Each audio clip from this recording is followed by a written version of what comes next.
We turn to Brazil, where even the Amazon rainforest looks like it's gotten a wax.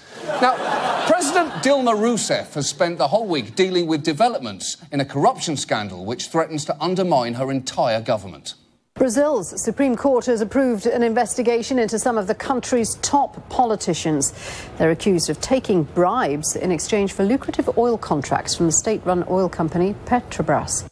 Now, when they say taking bribes, this isn't your standard $5,000 in an envelope left under a bench, because Brazil's largest construction and engineering firms allegedly paid at least $800 million in bribes and other funds to secure contracts. $800 million!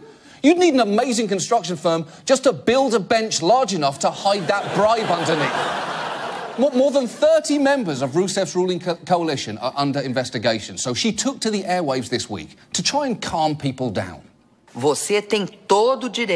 You have every right to get irritated and be worried, but I ask for patience and understanding because this situation is transitory.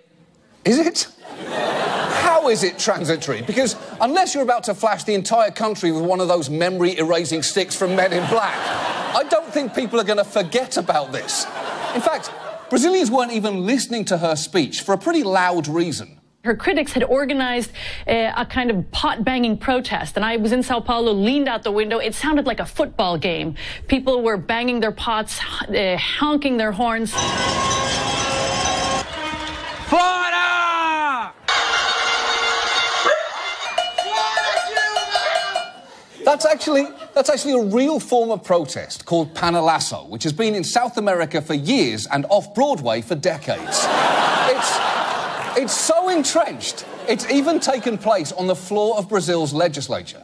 Do bom senso do povo brasileiro. Minha homenagem ao povo brasileiro. Now, I love everything about that, but the best detail there is the sign language interpreter. Even he is banging invisible pots in disgust. And if you think that Brazilians are overreacting to this story, there is one more thing you should know about Rousseff's involvement in this scandal. President Rousseff chaired the board of Petrobras for 7 years when much of the corruption is believed to have taken place.